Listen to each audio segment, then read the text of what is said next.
Vu que le thème était la pauvreté, hier je vous ai parlé de pauvreté et énergie, et aujourd'hui c'est pauvreté et développement durable.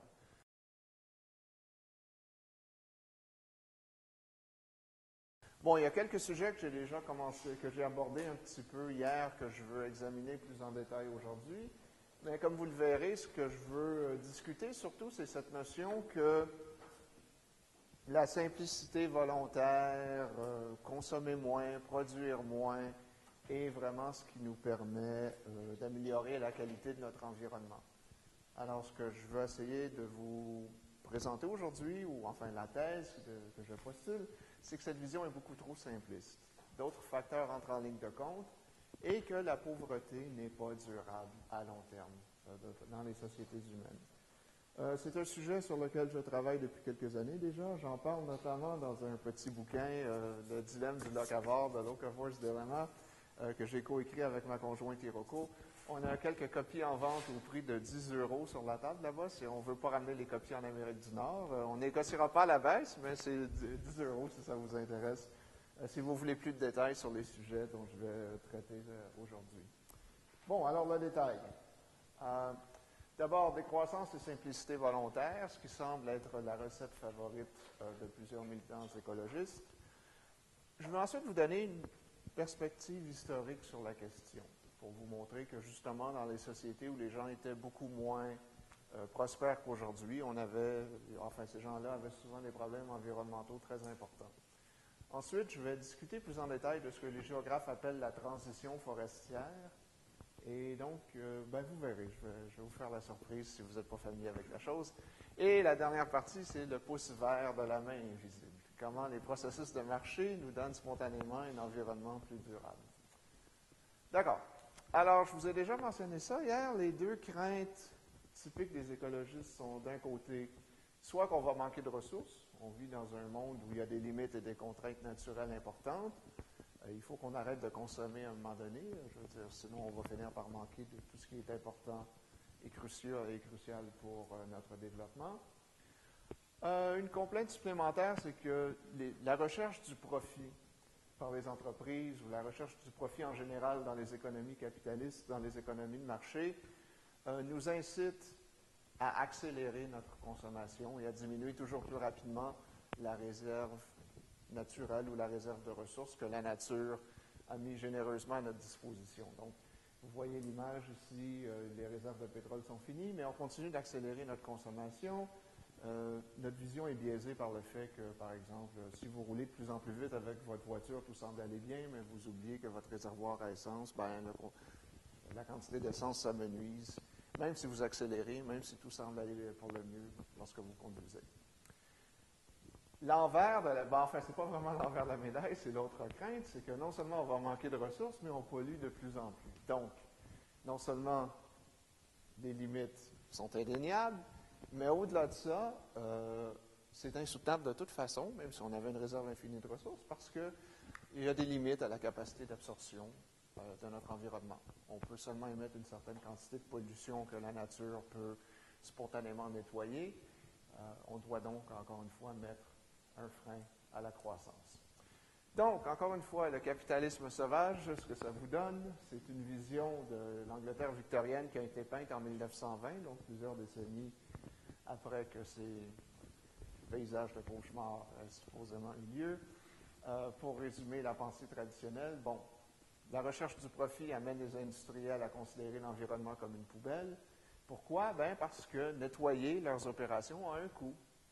Donc, si vous êtes un industriel, vous voulez diminuer vos coûts pour être toujours plus concurrentiel, alors vous avez tendance à externaliser votre pollution.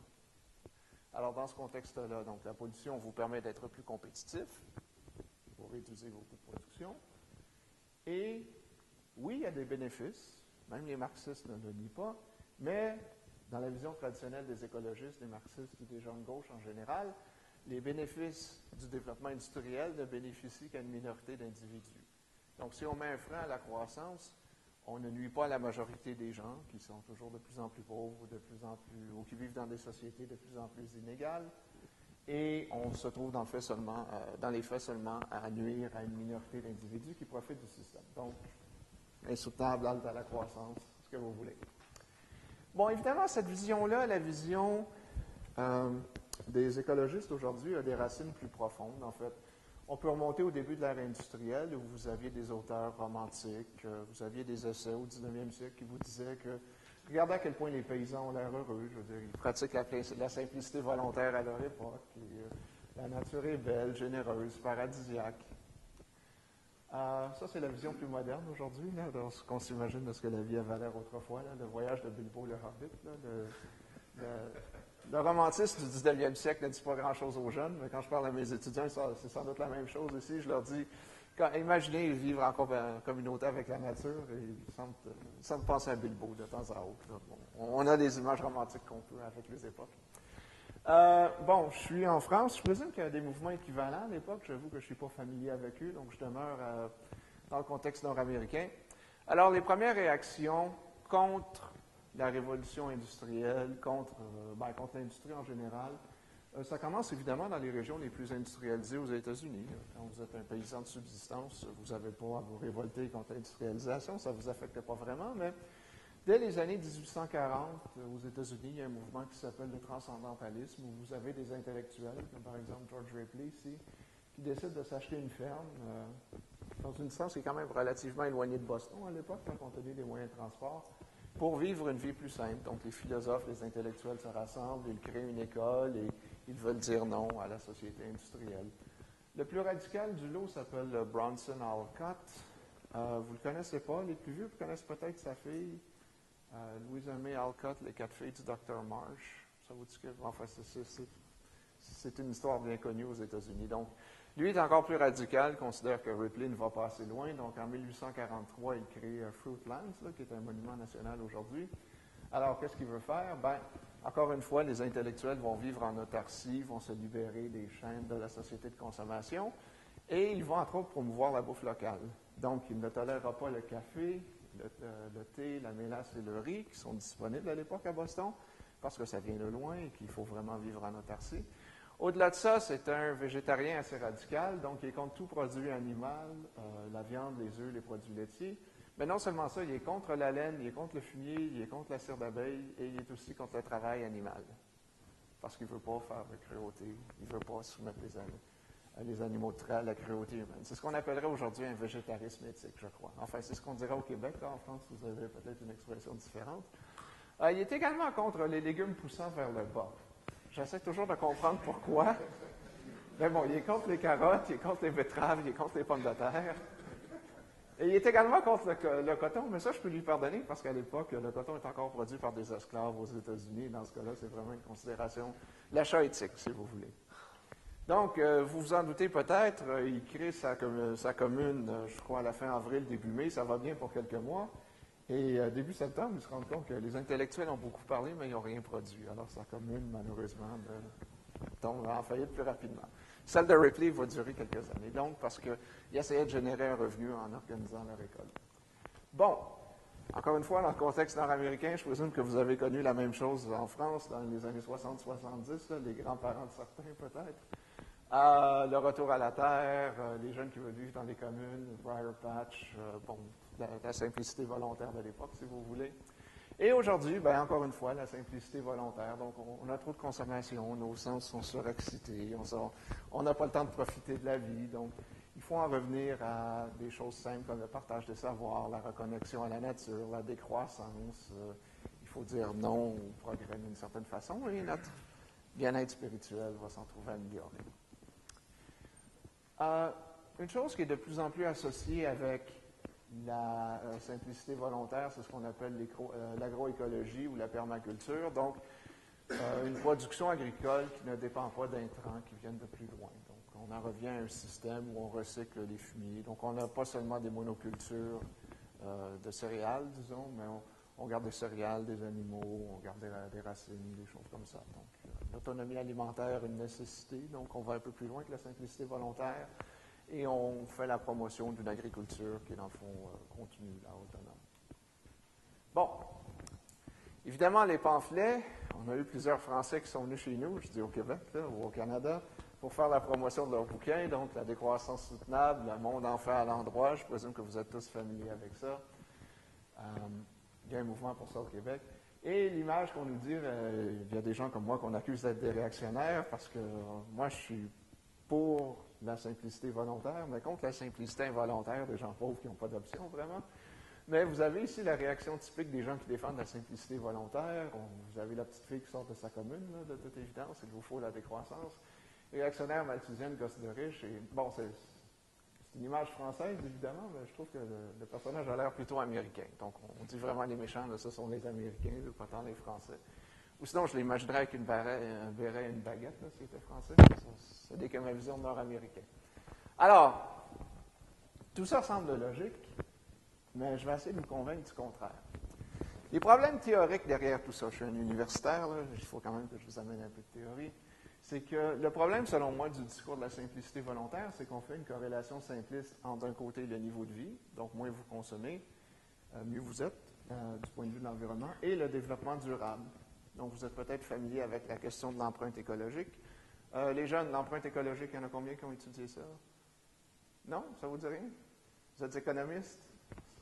D'accord. Vous ne savez pas ce que vous manquez dans votre département de géographie ou d'études environnementales. Donc, l'idée, c'est que les Nord-Américains consomment beaucoup plus que les Européens, un peu plus que les Européens de l'Ouest et beaucoup plus que les Africains et les gens d'Asie-Pacifique. Donc, l'empreinte écologique, c'est un schéma théorique qui est très populaire dans ma discipline, où finalement, on essaie de déterminer la consommation de ressources associée avec un niveau de vie.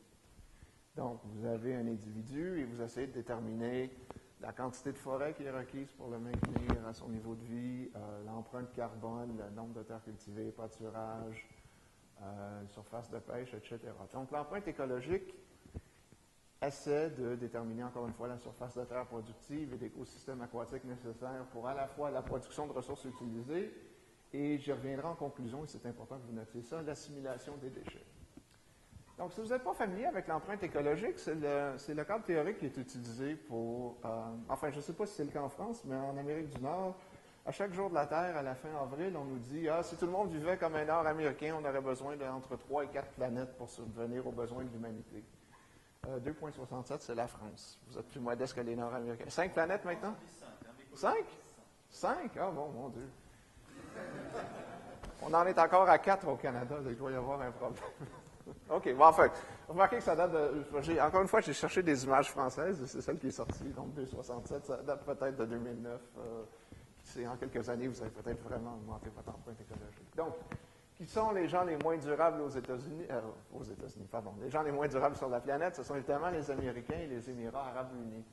Qui sont les gens les plus durables? Bien, plus vous êtes pauvre, plus vous êtes utile, ou enfin, moins vous êtes parasitaire des ressources de la Terre. Donc, encore une fois, États-Unis... oui, vous avez raison, 5. Je vais regarder mes propres données ici. J'aurais dû trouver une autre image que 2,67. Donc, les États-Unis, 9,4, mais c'est une version... OK, d'accord, il y a deux façons de calculer, mais enfin, la France, 5 maintenant, donc les États-Unis au-delà de 9. Et regardez à quel point les Indiens et les Nigérians sont gentils pour la planète. Enfin, 0,9 à 1,3. Donc, encore une fois, qui sont les méchants? Les Américains, les Australiens, les Canadiens, vraiment les pires. L'Europe de l'Ouest, c'est vraiment les pays en voie de développement d'Asie et d'Afrique. Eux en ont assez d'une planète. Donc, si on était tous au niveau de vie des Africains et, des pays en voie de développement, la Terre se porterait mieux. Dans les faits, par contre, si vous regardez la réalité, vous pouvez vous gratter la tête un peu et vous dire, oui, mais d'accord, je veux bien, 5 planètes. Mais si je regarde la pollution et que je vais dans ces pays-là, la situation est souvent bien pire, ou la dégradation environnementale en général, la situation est souvent bien pire dans ces pays-là qu'en Chine, que dans les pays développés. Bon, la Chine, par exemple, en haut, ils ont besoin de seulement 2 planètes, mais êtes-vous allé à Beijing ou Shanghai récemment? Est-ce que vraiment ils ont un impact moindre que le nôtre? Les pays qui n'ont pas les moyens de se payer tout à l'égout ou des choses comme ça. Ici, Haïti, la République dominicaine, je ne sais pas, c'est une image qu'on utilise beaucoup au Québec, je ne sais pas si vous l'utilisez en France. Haïti, qui est beaucoup plus pauvre que la République dominicaine, a complètement déforesté son territoire. Vous voyez que la République dominicaine ici est beaucoup plus verte.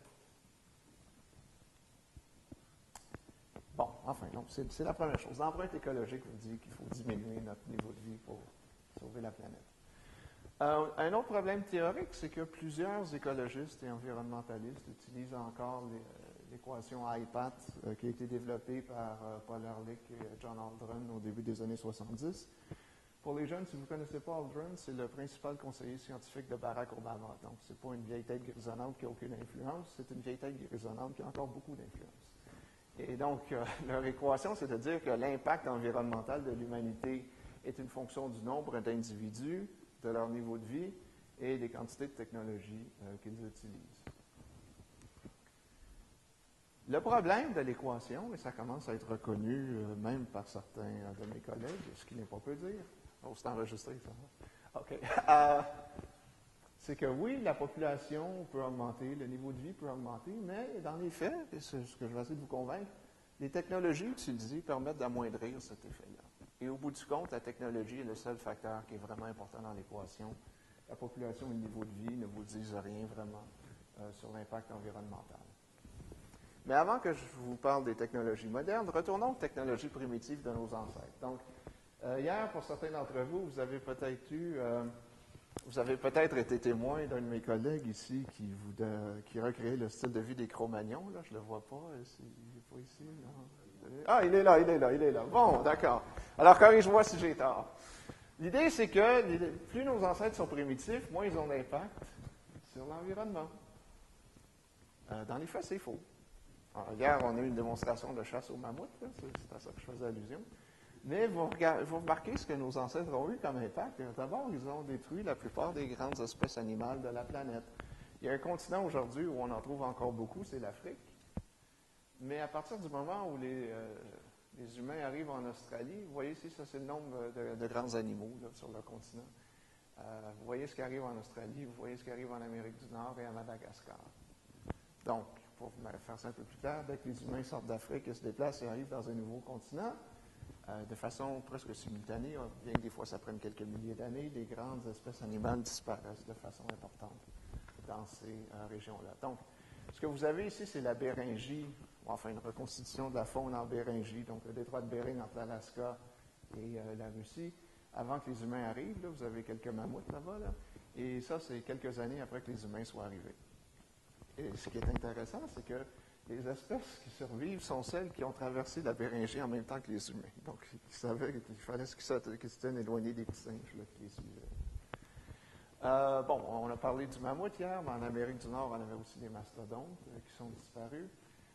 C'est quand même pas rien, là, un mastodonte. Je veux dire, bon, les ancêtres des Amérindiens qui supposément vivaient en harmonie avec la nature leur ont réglé leur cas assez vite. Bon, des espèces animales, un lion qui n'existe plus. Un ours qui vivait en Amérique du Nord, plus grand qu'un ours grizzly, là, si ça vous dit quelque chose, c'est plus gros qu'un ours polaire.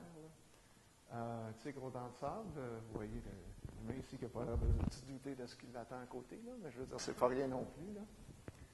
Là. En Australie, vous avez sans doute jamais vu ces choses-là. Ils ont des marsupiaux aujourd'hui. Vous êtes sans doute familier avec les kangourous et les wallabies. Mais il y avait des marsupiaux beaucoup plus grands quand les humains sont arrivés. Ils sont disparus quelques années plus tard. Madagascar, vous êtes peut-être familier avec les lémurs qu'on voit souvent dans les émissions animales. Bon, ça, c'est un lémur qui était de la taille d'un gorille, là, qui a survécu jusqu'à temps que les humains arrivent et qui est disparu pas longtemps après. En Nouvelle-Zélande, ils avaient des moas, entre autres. Vous voyez un moa typique par rapport à un autruche typique. Qu'est-ce qui lui est arrivé, on peut s'en douter un peu. La disparition des espèces aviaires, donc les oiseaux, c'est sûr qu'aujourd'hui, on va vous dire, les pesticides, quelle horreur, mais le principal écocide aviaire de l'histoire a eu lieu en Polynésie, quand les humains ont découvert des îles comme Tonga, Hawaï, Tahiti, etc.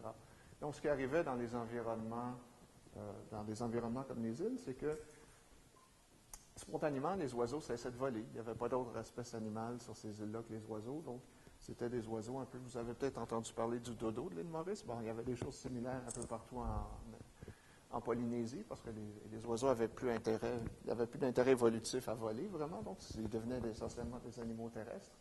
Alors, qu'est-ce qui arrive quand les humains arrivent avec leurs rats ils disparaissent rapidement. Donc, environ 20% des espèces d'oiseaux dans le monde ont été éliminées par les ancêtres des Polynésiens.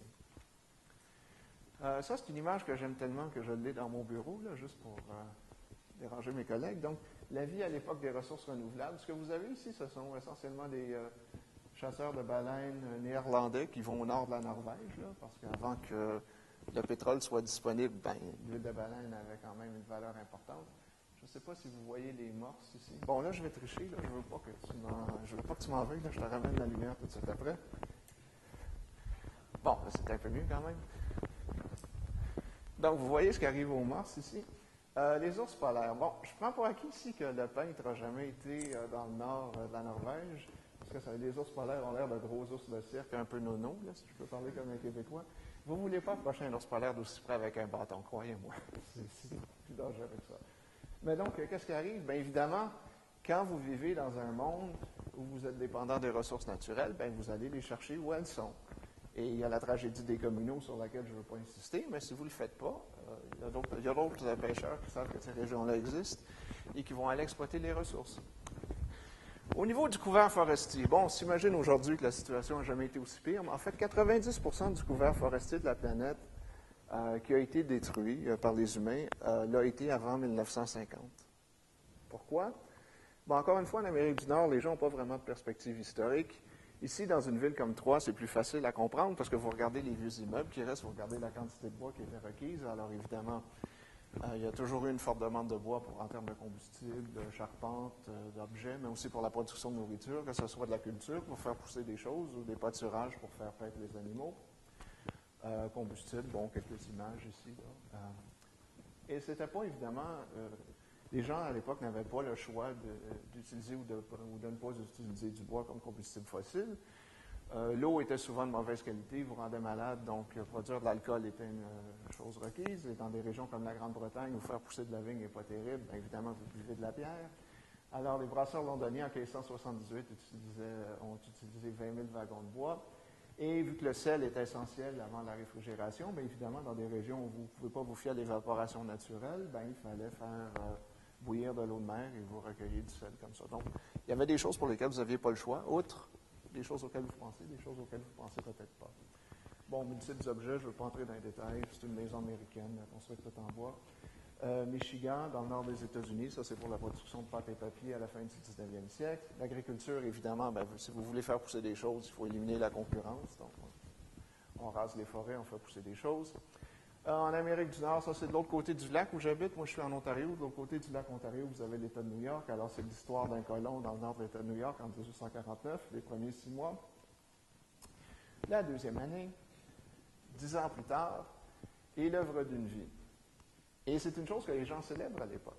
Parce qu'évidemment, la production de nourriture est encore très faible par rapport à aujourd'hui. Les gens ne produisent pas beaucoup sur leur territoire. Donc, et la forêt, dans le fond, est vue comme un waste. Là, c'est l'expression qu'on utilise en Amérique du Nord. Vous ne produisez pas grand-chose d'utile avec une forêt. Donc, si vous pouvez la convertir en terre agricole, bien évidemment, vous vous en portez mieux. En Europe, vous avez des paysages qui ont été créés par les humains dans plusieurs endroits. Heathland, bon, un pâturage dans le sud de l'Angleterre, qui est une zone qui a déjà été couverte de forêt.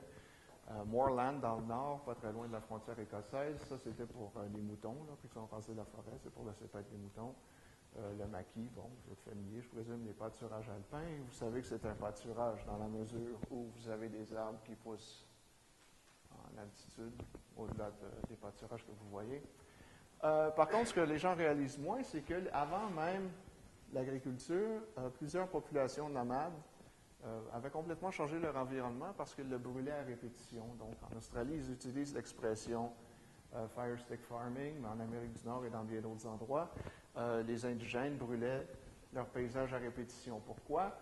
Parce que vous avez un paysage plus ouvert où vous avez davantage de pousses, ce qui favorise les grands mammifères qui étaient les proies préférées des chasseurs. Donc, partout dans le monde, le fait que les êtres humains brûlaient à répétition le paysage changeait complètement la nature des écosystèmes. Aujourd'hui, on pratique encore la culture sur brûlé à plusieurs endroits, en Afrique latine, en Asie, etc. Vous faites ça parce que le sol n'est pas vraiment propice à l'agriculture, donc vous coupez le bois, vous récupérez ce que vous pouvez, vous mettez ensuite, vous brûlez le reste, vous obtenez peut-être une ou deux récoltes, et ensuite, ben, vous déplacez sur une autre portion du territoire, vous laissez la terre se reposer, et vous revenez éventuellement. Bon, il y a eu des images il y a quelques années en Indonésie, 1997. brûlait tellement là-bas que, bon, il y a eu des nuages de fumée au-delà de l'Indonésie. Ça a fait les manchettes à l'époque. Je présume que vous êtes trop jeune pour avoir vu ça, mais bon, c'est ce que c'est dans le fond la culture traditionnelle. Ce que les gens ne réalisent pas, c'est que c'était comme ça partout dans le monde. L'Indonésie était l'un des derniers endroits où vous voyez ces grands nuages de fumée-là, mais même en Europe, il n'y a pas si longtemps, les gens pratiquaient la culture sur brûlis. Donc ça, c'est une image qui vous vient de Finlande. C'est la dernière famine en Finlande. Vous voyez à quel point la petite ici a l'air contente de pratiquer la culture sur brûlis. Mais je ne sais pas si vous voyez son ventre. Là. C'est un ventre qu'on associe à la famine. Là. Donc, elle n'a pas eu à manger depuis un moment. Et puis, c'est pour ça qu'ils font de la culture sur brûlis. Enfin, même quand ce n'était pas des années de famine, la chose était pratiquée de façon régulière en Finlande. En Suède, ça a été une reconstitution récente. Les chercheurs suédois essaient de comprendre comment vivaient leurs ancêtres. Donc, ils ont pratiqué la culture sur brûlis dans une portion du nord de la Suède. L'Allemagne, on en est assez près ici. La forêt noire avait beaucoup moins d'arbres il y a un siècle et demi qu'il peut en avoir aujourd'hui parce que les gens, effectivement, l'agriculture n'était pas très productive. Ils pratiquaient également la culture sur brûlis. Les Pays-Bas, la frise, encore là, pas trop loin. Mais l'idée, encore une fois, c'est qu'à certains moments de l'année, l'Europe était couverte de fumée. Pourquoi? Parce que les bonnes terres agricoles ne suffisaient pas à nourrir la population, qui était beaucoup moins nombreuse qu'aujourd'hui. Il fallait pratiquer la culture sur brûlis à plusieurs endroits. Et il y a longtemps, évidemment, que bien des gens dénoncent la déforestation.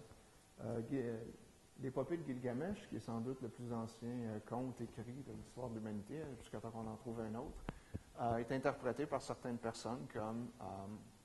si vous ne connaissez pas l'histoire, là, il y a les dieux de la forêt qui ne sont pas contents contre les gens des villes, et certains intellectuels interprètent ça comme étant le premier tract écologiste. Donc, ce n'est pas seulement la première histoire écrite que l'on a, mais c'est également, selon certains, le premier tract écologiste. Platon, bon, vous ne connaissez pas l'empreinte écologique, vous connaissez Platon, oui, non? Bon, OK, au moins vous connaissez Platon, c'est bien. Donc, dans un de ses écrits, il décrit la banlieue d'Athènes, ou enfin l'arrière-pays d'Athènes, comme ressemblant au squelette d'un corps rongé par la maladie. Les Athéniens ont tout rasé, on ne peut même plus faire pousser de la vigne là-bas, tout a été érodé, ce n'était un territoire qui n'est bon qu'à faire de l'apiculture, donc à s'occuper des abeilles. Parce qu'il y a encore quelques petites fleurs qui poussent, mais c'est tout, les Athéniens ont détruit tout le reste. Déforestation en Europe, on sait que dès 1230, mais peut-être un peu avant, il y avait tellement une pénurie de bois en Angleterre qu'ils commençaient à importer du bois de la Norvège. Je vous dis ça comme ça. Et en 1600, probablement partout en Europe occidentale, la déforestation est un problème sérieux. Un livre qui a été écrit dans l'arrière-pays de Venise en 1601 qui décrit le phénomène. Bon, alors vous avez la nature, mais Venise se développe, a besoin de bois, donc qu'est-ce qui se passe? D'abord, les bûcherons se pointent, ramassent le bois de charpente et le bois de feu, donc le combustible. Ensuite, les bergers arrivent, mettent le feu à tout ça pour que ce soit plus propice pour leurs chèvres ou leurs moutons. Mais au bout du compte, après quelques années, les pluies, l'érosion se mêlent de tout ça et vous avez créé un paysage méditerranéen qui vous semble typique aujourd'hui, mais qui a été créé par les humains, donc un paysage dénudé, sans valeur agricole.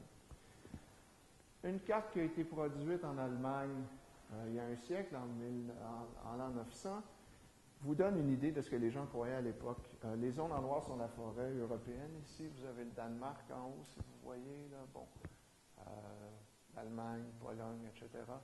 Donc, il y a un siècle, en 1900, les géographes de l'époque s'imaginent que le couvert forestier de l'Europe a l'air de ça. Pourquoi ils produisent une carte? Parce qu'évidemment, ça, c'est ce qui reste du couvert forestier en Europe en 1900.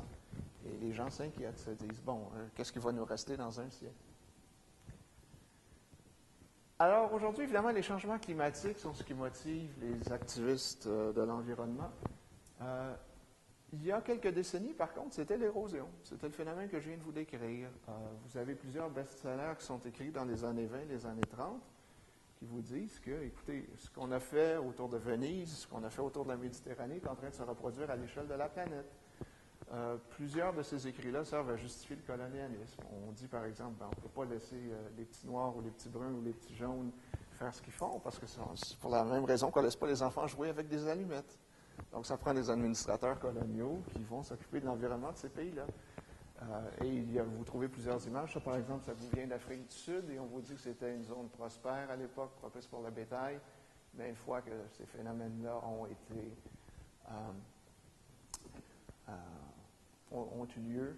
Et une autre justification qu'on entend souvent à l'époque, oui, il faut on ne peut pas laisser les indigènes s'occuper de leur environnement parce que qu'est-ce qui arrive? Ben, les garçons veulent tous avoir plus de vaches pour impressionner les filles, donc c'est un cycle sans fin. Ils n'arrêtent pas d'avoir des vaches, ils augmentent le troupeau et au-delà de la capacité de régénération naturelle du territoire. Donc, c'est une synthèse de ces écrits-là en 1939, The Rape of the Earth, A World Survey of Soil Erosion.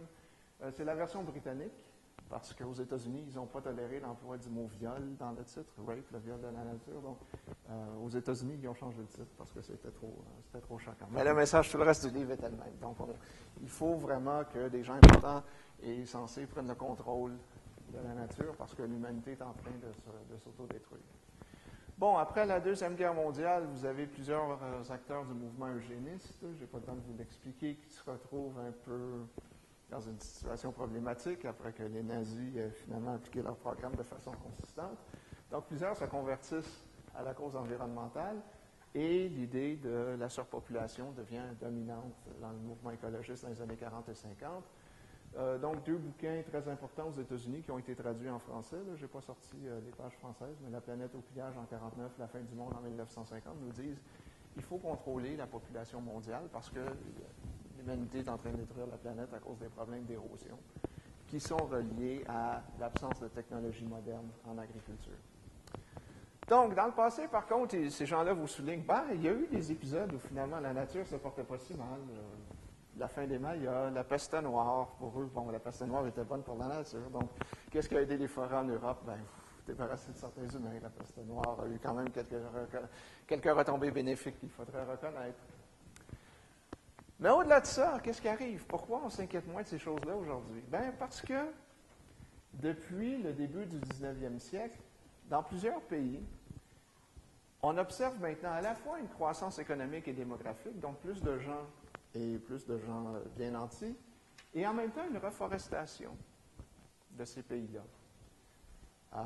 Au cours des 20 dernières années, notamment, ce qui est nouveau, c'est que ce n'est pas seulement les économies riches qui connaissent le phénomène, mais également des économies comme l'Inde et la Chine. Donc, le pionnier dans le domaine est un géographe écossais, Alexander Matter, qui est décédé il y a quelques années, qui a développé l'expression de transition forestière. Donc, pourquoi transition? Parce que dans le passé, comme je vous le disais, ça vous prenait la peste noire pour voir la forêt revenir. Mais aujourd'hui, vous avez, encore une fois, une augmentation de la richesse et une augmentation du couvert forestier.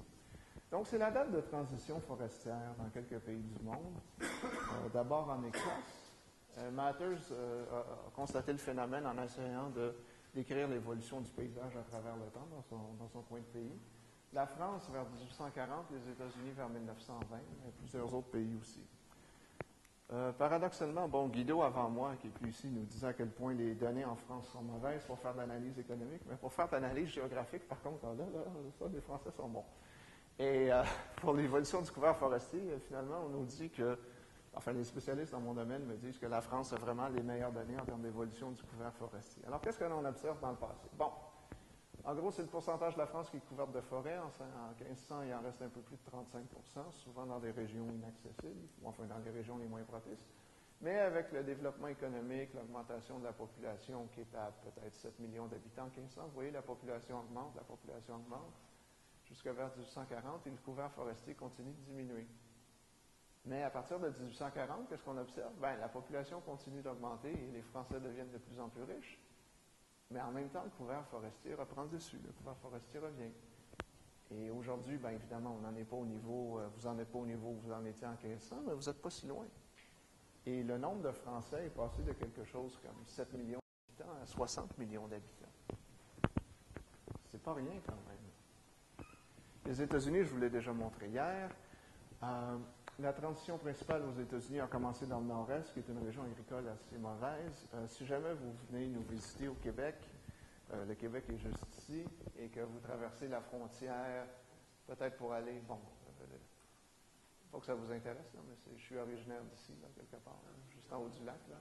Si jamais vous décidez d'aller à Boston ou à New York, et que vous louez une voiture, ou même si vous prenez le train, quoi qu'aux États-Unis, je ne vous le recommande pas, ou si vous volez au-dessus de la région, vous allez voir que ce qu'on appelle la Nouvelle-Angleterre est couverte de forêts. Mais c'est un phénomène relativement nouveau.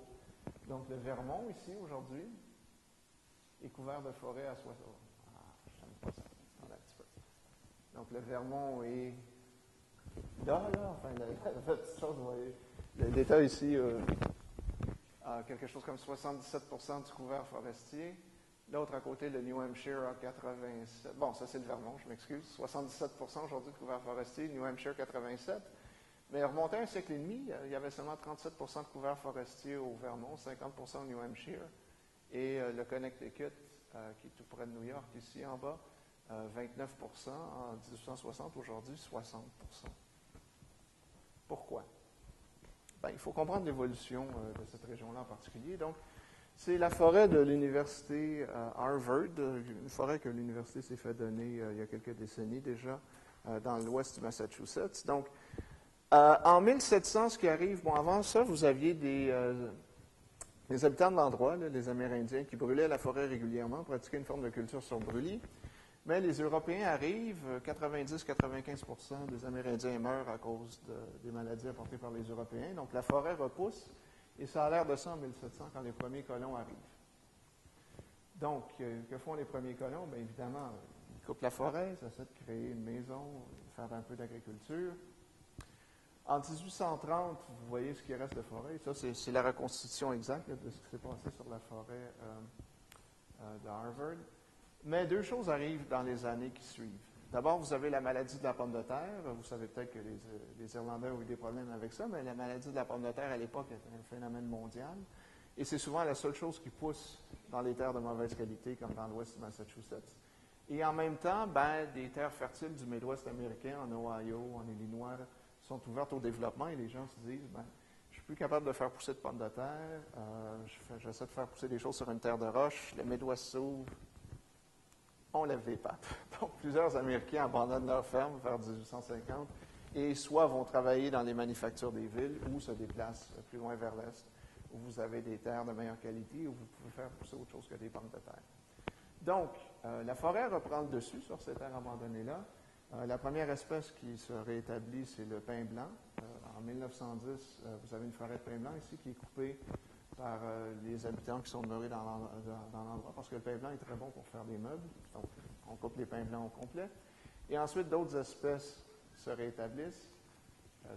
Ça a l'air de ça spontanément en 1930, et c'est ce que vous voyez aujourd'hui. Donc, évidemment, le Vermont et le Massachusetts ne sont pas l'Europe, mais si vous vous promenez dans ces forêts-là, vous allez voir des traces d'occupation humaine qui remontent à peut-être 2 siècles sur des terres qui ont été abandonnées. Et vous trouvez la même chose, évidemment, un peu partout en Europe. Donc, la bonne nouvelle, oui, il y a des problèmes de déforestation importants, les zones rouges ici autour de l'équateur, mais regardez le gris et le vert, ça, c'est partout où la forêt a repoussé de façon importante au cours des dernières décennies. Donc, où sont les vrais problèmes de déforestation? Bien, dans les régions les plus pauvres du monde. Dans les régions riches, la forêt repousse. Alors, comment expliquer ça? Bien, ce n'est pas qu'il y a eu une politique de reforestation aux Nations Unies, c'est plutôt que les processus de marché ont spontanément amené une reforestation du couvert forestier. Je vais vous expliquer les principaux phénomènes. Une plus grande efficience dans la production, le développement de sous-produits à partir de la pollution des usines et le développement de meilleurs produits substituts. Donc, je vous disais au début que selon les écolos, le profit amène les entreprises à spontanément polluer l'environnement parce que ça vous permet de réduire vos coûts de production. Si vous voulez capter vos émanations polluantes et les neutraliser, bien, il y a un coût associé à ça. Mais moi, je vais vous poser une autre question. Pourquoi les gens d'affaires gaspilleraient-ils des ressources qu'ils ont payées? Pourquoi est-ce que vous n'essayez pas d'utiliser, si vous êtes un vrai capitaliste, là, pourquoi est-ce que vous n'essayeriez pas d'utiliser des ressources pour lesquelles vous avez payé un prix important? Pourquoi est-ce que vous n'essayez pas de les utiliser au maximum plutôt que de les rejeter à perte dans l'air, le sol et l'eau? Alors, la réponse, c'est que les capitalistes, typiquement, n'ont pas fait ça historiquement. Je vais citer un Américain ici que certaines personnes n'aiment pas, Charles Koch. Je vais le citer en anglais, mais je pense que la plupart d'entre vous vont comprendre. If your goal is to lose weight, c'est quelque chose que j'essaie de faire depuis un petit moment, la façon la plus rapide de perdre du poids, ce serait de couper une jambe. OK, je veux perdre 15 livres rapidement, là. Aucun problème. Mais ce qu'il dit, c'est que du point de vue d'une entreprise, cost-cutting for its own sake is just as stupid or just as short-sighted. Si vous voulez améliorer la performance de votre entreprise ou avoir un corps un peu plus présentable, bien, vous éliminez le gras, évidemment. Et c'est exactement ce que font les entreprises. Elles éliminent le gras et ne coupent pas les jambes. Donc, ce que l'on observe depuis les débuts de l'industrialisation, et ici je cite Charles Babbage, un Britannique, c'est que le progrès technique amène une utilisation toujours plus efficiente des ressources dans une économie de marché. Bon, la chose que vous allez comprendre à l'arrière, là, évidemment, c'est la façon dont on traite l'information aujourd'hui. Ce que vous voyez à gauche, c'est un des premiers ordinateurs au monde. Donc, ça occupait une salle qui était peut-être 3 fois la salle ici. Ça pesait 30 tonnes, à peu près 18 000 tubes électriques. Pensez à des ampoules, des vieilles ampoules. Et avec ça, vous pouvez faire quelques grandes divisions. Je parle de division, là, quelque chose, plusieurs chiffres divisés par plusieurs autres chiffres. Évidemment, aujourd'hui, vous prenez pour acquis que dans la paume de votre main, vous avez accès au monde, finalement. Mais vous comparez la quantité de ressources utilisées pour les premiers ordinateurs par rapport à votre smartphone, aujourd'hui, votre téléphone intelligent, et vous vous dites, bon, c'est quand même un progrès environnemental notable, n'est-ce pas? Bien, évidemment, c'est le progrès le plus spectaculaire auquel on peut se penser, mais vous regardez n'importe quel secteur d'activité dans une économie de marché et vous observez le même phénomène. On fait toujours beaucoup plus et mieux en utilisant moins de ressources. Donc, l'utilisation ici de la vapeur. Les navires au 19e siècle, donc ça prenait beaucoup plus de charbon pour transporter beaucoup moins de choses. À la fin du siècle, la quantité de choses qu'on peut déplacer par unité de charbon est beaucoup plus importante. Les locomotives, donc l'agriculture est un cas assez spectaculaire. Bon, j'ai cherché des données françaises, je ne sais pas pourquoi, j'ai trouvé un site arabe, le ministère de l'Agriculture, c'est moi, là. Mais ça, c'est l'évolution des rendements de blé tendre en France. Donc, vous voyez qu'en 1815, ça ne bouge pas beaucoup. Mais soudainement, après la Deuxième Guerre mondiale, vous arrivez avec les techniques modernes, les engrais modernes, les tracteurs et tout ça, et vous voyez l'évolution des rendements.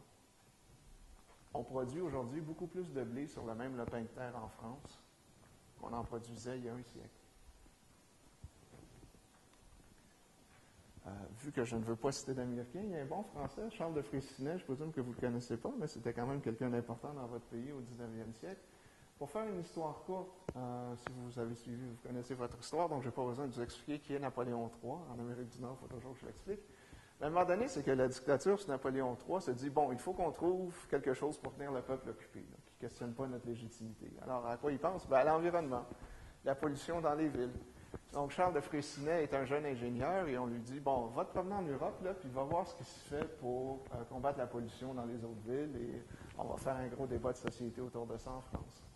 Et une chose que de Freycinet observe, c'est qu'il dit, ça c'est 1870, aujourd'hui, les usines les plus florissantes tirent la meilleure partie de leurs résidus et savent le mieux les faire entrer dans le cercle des opérations. Donc, il est dans l'intérêt des manufacturiers de développer des sous-produits à partir de leur pollution. Ce que vous perdez par votre cheminée, si vous réussissez à en extraire de la valeur, bien évidemment, ça améliore votre profitabilité. Donc, il y a un paquet de livres qui sont publiés à l'époque, en fait, qui documentent la même chose dans les économies développées.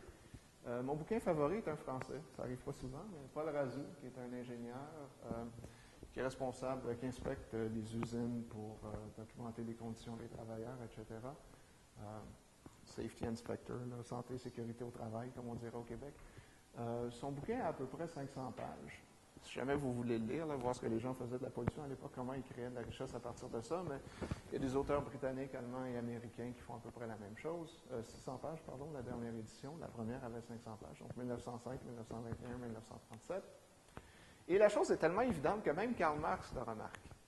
Je veux dire, même Karl Marx. Si vous lisez le 3e volume de Capital, il vous dit à un moment donné, ou enfin, c'est peut-être Engels là, qui aurait écrit la chose, mais enfin, le capitalisme amène une utilisation toujours plus efficiente des résidus de la production. Pourquoi?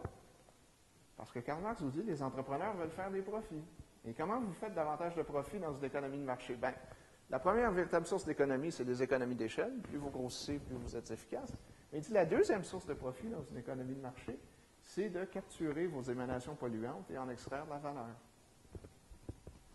Bon, pour rendre ça un peu plus concret, ça, ce sont des images américaines.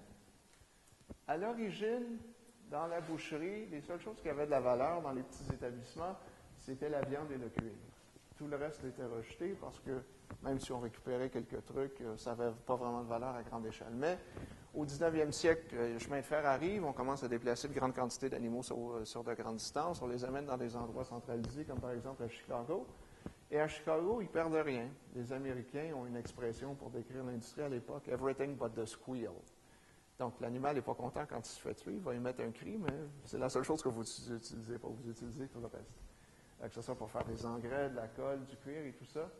Et ce que vous réalisez peut-être pas, c'est que les choses n'ont pas toujours été faites en plastique. À une certaine époque, on recyclait les os d'animaux pour faire des trucs comme des peignes, des pipes, des loupes, des manches de couteau, etc. Dans l'industrie du pétrole, à l'origine, la seule fraction qui était... bon, le pétrole, si vous ne savez pas, c'est comme n'importe quelle huile. Si vous la laissez reposer, il y a une fraction plus lourde qui se dépose au fond. Vous avez le milieu du baril, une fraction plus légère en haut. Au début, la seule chose qui intéressait les gens dans l'industrie du pétrole, c'était le kérosène pour les lampes à l'huile et essentiellement le bitume là, pour les toitures et goudronner certains bateaux, certaines routes, etc. Tout le reste était perdu. Mais à un moment donné, les gens se sont rendus compte, finalement, on peut utiliser la gasoline, qu'est-ce que vous dites en France, l'essence, pour les autos. L'essence est un produit qui était rejeté au début de l'industrie pétrolière, mais on a réussi à la récupérer et à créer de la richesse. Donc ça, c'est quelque chose qui a été publié par un Américain en 1919 qui décrit les sous-produits qui ont été créés à partir des déchets dans une grande série d'industries. Je ne veux pas entrer dans les détails, là, mais vous voyez que toutes ces choses-là auparavant étaient rejetées dans la nature, mais elles ont spontanément été récupérées à profit par les industriels. Produits substituts. Une autre chose que vous ne savez peut-être pas, à une certaine époque, les téléphones utilisaient beaucoup de cuivre. Pourquoi? Parce qu'évidemment, ça prenait des fils de cuivre pour transmettre l'information. Aujourd'hui, soit on n'utilise rien, les ondes, ou on utilise la fibre optique qui est faite à partir de sable. À une certaine époque, il y a 20 ans, 25 ans, la plus grande mine de cuivre au monde est en fait la ville de New York, quand les Américains ont remplacé le cuivre par la fibre optique, notamment. Bon, tout ça, plus grande efficience dans la production, le recyclage des produits, le recyclage des émissions polluantes, le développement de produits substituts a eu des retombées écologiques positives depuis très longtemps. Une des premières, je vais vous montrer encore une fois, je m'excuse en arrière, c'est une image américaine de 1861. Vous ne le savez peut-être pas, mais 1861, c'est le début de la guerre de sécession aux États-Unis. Le Nord contre le Sud, là, ça vous dit peut-être quelque chose, ça va vous aider à comprendre ce qui se passe ici. Donc, vous voyez un paquet de cachalots. Pourquoi les cachalots font-ils la fête? Parce qu'on vient de découvrir du pétrole en Pennsylvanie, qui est la première région pétrolière des États-Unis. So, oily gammon, we will no more for our blubber. Le jeu de mots ici, si vous ne le saisissez pas, c'est que pourquoi des cachalots? Parce qu'ils produisaient la meilleure qualité d'huile de baleine. Ils ont un organe dans leur cerveau, là, le spermacétie, qui produisait vraiment la meilleure qualité d'huile de baleine. C'est pour ça, si vous connaissez Moby Dick, la baleine blanche, pourquoi c'est un cachalot? Parce que ce sont les baleines les plus recherchées. Donc, on ne se plaint plus pour notre blubber, qui est dans le fond le gras qui sert à faire de l'huile de baleine. The oil wells of our native land, may they never secede. Donc, encore une fois, c'est le début de la guerre de sécession, mais les cachalots ne veulent pas que la Pennsylvanie perde son industrie pétrolière, c'est pour ça qu'ils s'élèvent. Mineral oil, c'est comme ça qu'on appelait le pétrole à l'époque. Et oil's well that ends well. Je pense pas que j'ai besoin de traduire ça ici. Donc, dès 1861, dès le début de l'industrie pétrolière aux États-Unis, les gens comprennent que, oui, les Américains bénéficient du pétrole, mais les cachalots encore plus. Donc, s'il y avait encore des cachalots à sauver pour Greenpeace, un siècle plus tard, vous pouvez remercier l'industrie pétrolière. Santé publique, évidemment, les voitures ont des problèmes. Personne ne dit que la technologie est parfaite. Mais par rapport au fait de garder des milliers de chevaux dans des villes, dans des espaces clos, je présume que c'était la même chose à Paris. Là, je ne connais pas les images, ça c'est Boston. C'est un hôtel à chevaux au centre-ville de Boston, donc vous avez des chevaux sur 4 étages ici. Évidemment, ceux d'entre vous qui connaissent les chevaux savent que ce qui rentre d'un côté doit ressortir de l'autre et en très grande quantité. Pensez aux mouches et tout ça. Pourquoi est-ce qu'il y a un cheval mort ici qui est laissé sur la route à côté des petits-enfants? C'est parce qu'à l'époque, vu que vous n'avez pas de camion ou de choses du genre, il faut laisser le cheval pourrir un peu avant d'être capable de le couper en morceaux et de le transporter. Donc, plusieurs chevaux meurent à la tâche, on les laisse pourrir dans les rues un peu parce qu'ils sont trop lourds pour être récupérés par des humains de façon constante. OK, bon, si on en revient à la transition forestière, je vous expliquais qu'en France et aux États-Unis, le couvert forestier a augmenté de façon importante. Qu'est-ce que tous ces facteurs-là ont eu à avoir comme rôle? Bon, évidemment, les gouvernements ont fait des efforts de reforestation et on vous dit en Chine, les communistes ont planté beaucoup d'arbres. C'est vrai. Mais pourquoi est-ce qu'ils ont pu faire ça? Ben, c'est parce qu'il y a eu des choses comme des produits substituts, davantage de productivité, à la fois dans la façon dont on traite le bois, dont on le transforme, et en agriculture. Donc, l'évolution des sources de combustible à travers le monde, une grosse approximation au cours des 3000 dernières années. Ben, au début, c'est évidemment le bois de combustible, le charbon de bois fait à partir du bois. Et qu'est-ce qui arrive au cours des derniers siècles? Ben, on se sert à peu près plus de biomasse pour se chauffer, sauf en France où on en fait la promotion, comme je vous le disais hier.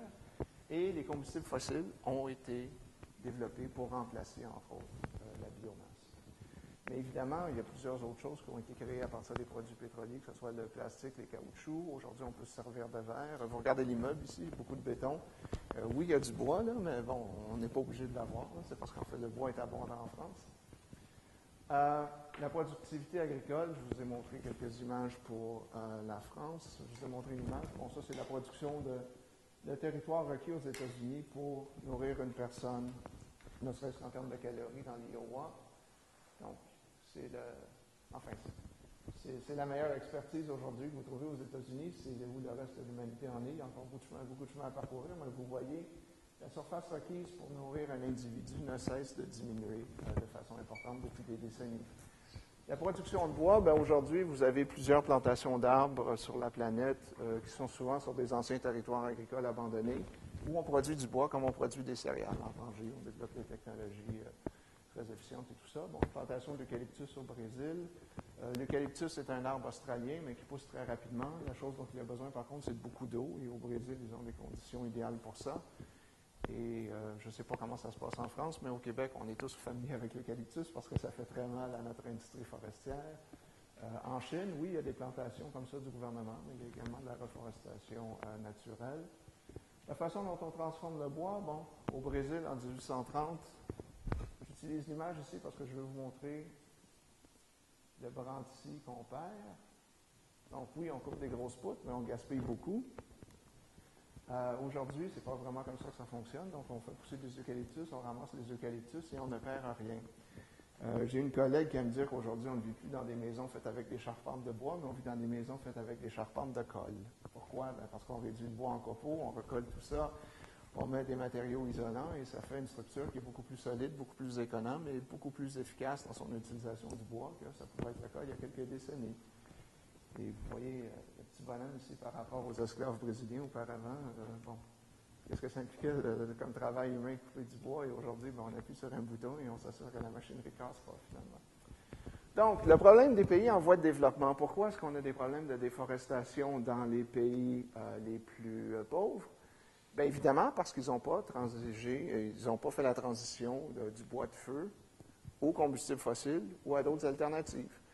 Donc, le bois de feu représente encore 79 de la consommation d'énergie domestique en Asie, 57 en Amérique du Sud, 90 en Afrique.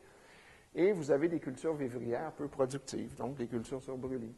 Et droit de propriété problématique, là, mais je ne veux pas entrer là-dedans. Donc, dans ce cas-là, vous voyez, la pauvreté, la simplicité, l'absence de technologie a un impact négatif important sur le couvert forestier et sur la flore et la faune en général. Bon, en conclusion.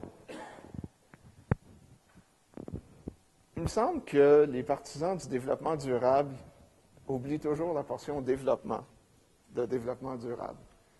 Quand on parle de simplicité volontaire, dans le fond, on veut diminuer le niveau de vie des gens, mais ce n'est pas ça le développement. Le développement, ça implique une certaine notion de progrès, de faire plus et mieux avec moins. C'est l'idée qu'on devrait garder en tête.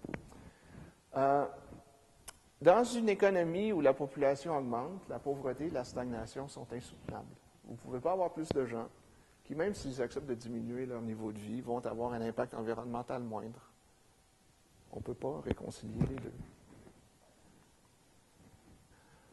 Les changements climatiques, je peux en parler dans les questions, mais ce que j'aurais dû souligner, c'est que plus on est riche, plus on est protégé du climat. Ça, je ne veux pas entrer dans les détails ici, mais c'est le nombre de personnes qui sont mortes d'événements climatiques ou d'événements météorologiques au cours du dernier siècle. Et vous voyez qu'aujourd'hui, il y en a très peu. Plus on est riche, mieux on peut se prévenir contre les aléas de la nature. Donc, même si on affectait le climat de façon négative, on ne peut pas en déduire que les humains seraient pires parce qu'on vit bien, que ce soit à Edmonton ou à Singapour. La température n'a pas vraiment d'importance. Et en développant des technologies, on peut voir les problèmes venir, on peut mieux les contrôler. Aujourd'hui, on a réussi à s'isoler de la nature à cause du développement économique. Beaucoup d'ignorance dans le discours des écolos. Donc ça, c'est quelque chose que j'ai pris du Earth Liberation Front, qui est une organisation radicale. On vous dit « Kill capitalism before it kills the planet ». Mais qu'est-ce qu'on vous montre comme image? La culture vivrière. Les écolos n'ont aucune idée du développement économique et de l'impact de la façon de faire de nos ancêtres. Ce n'est pas du capitalisme ici, c'est de l'agriculture de subsistance. OK? Et c'est l'image qu'ils utilisent pour vous montrer que le capitalisme tue la planète. OK, l'empreinte écologique. Donc, la prochaine fois que votre collègue vous dit qu'on a besoin de 5 planètes, quelle est la gimmick? Comment réconcilier ce que je vous ai dit avec l'empreinte écologique? Bon, vous voyez ici les différentes composantes de l'empreinte écologique. En 1960, il y a quoi? 3 milliards d'êtres humains. Aujourd'hui, on est à peut-être 7. Regardez toutes les couches supérieures ici. Le terrain bâti, la surface de pêche, la forêt, pâturage, terre cultivée, tout, sauf la dernière. Ça change à peu près pas pendant une période où la population passe d'à peu près 3 milliards d'êtres humains à 7 milliards d'êtres humains. La chose qui change, c'est l'empreinte carbone. Donc, on a besoin de plus d'énergie que par le passé. Mais est-ce qu'on manque de carburant fossile sur notre planète? Non. Souvenez-vous de ce que je vous ai dit au début. L'empreinte écologique mesure à la fois les intrants, mais la surface requise pour absorber la pollution. Et c'est le grand secret de l'empreinte écologique. Quand on vous dit qu'on aurait besoin de 5 planètes si tout le monde vivait comme des Français, on ne vous dit pas qu'on a besoin de 5 planètes pour produire du pétrole, pour faire pousser de la nourriture ou pour faire ces choses-là. Non. On aurait besoin de 5 planètes pour absorber le CO2 que les humains émettent. Donc, ça vous prendrait 4 autres planètes couvertes de forêt, au même niveau que la nôtre, pour absorber le niveau de CO2 si on veut que les humains n'aient absolument aucun impact. OK? Je veux juste que vous compreniez bien la chose. Donc, quand on vous dit qu'on a besoin de 5 planètes, une planète est plus que suffisante pour nos ressources pour les prochains siècles. Mais on a besoin de 5 planètes couvertes de forêt pour que les humains, 7 milliards d'êtres humains, aient 0 impact sur la planète. Est-ce qu'il y a une espèce animale qui a 0 impact sur la planète? Bien sûr que non. Les termites, les fourmis produisent beaucoup de CO2, produisent du méthane, produisent des choses comme ça. Vous n'avez pas de castor ici, mais croyez-moi, au Canada, un castor peut avoir un impact important sur son environnement. Il y a même des castors en Alberta qui supposément ont construit un barrage de la taille de la muraille de Chine. C'était dans les journaux il y a quelques années. Mais donc, on n'a pas besoin de 5 planètes pour les ressources, on a besoin de 5 planètes pour que les humains aient 0 impact, pour qu'on ait suffisamment d'arbres pour qu'ils absorbent tout le CO2 qu'on émet dans l'environnement. Je veux juste que vous compreniez que c'est vraiment ça, l'histoire dont on a besoin de 5 planètes. Tout le reste, 3 milliards, 7 milliards d'êtres humains, à peu près pas de changement parce qu'on devient de plus en plus efficace dans la façon dont on utilise nos ressources. Parce que dans le fond, on boucle la boucle sur les émissions humaines. Donc, les humains extraient des choses dans la nature, mais on est toujours meilleur à, si vous voulez, boucler la boucle sur nos émissions polluantes et garder tout ça dans le cercle de l'économie sans les rejeter dans la nature. Bon, enfin, c'est ce que j'avais à vous dire. Quelques suggestions de trucs en ligne, si ça vous intéresse. J'ai exploré ça dans les travaux pour l'Institut économique de Montréal, l'Institut économique Molinari. Mais j'ai recyclé une partie de ça dans mon bouquin, là, si vous voulez lire avec une dédicace à l'auteur, 10 € à la sortie là-bas. Merci.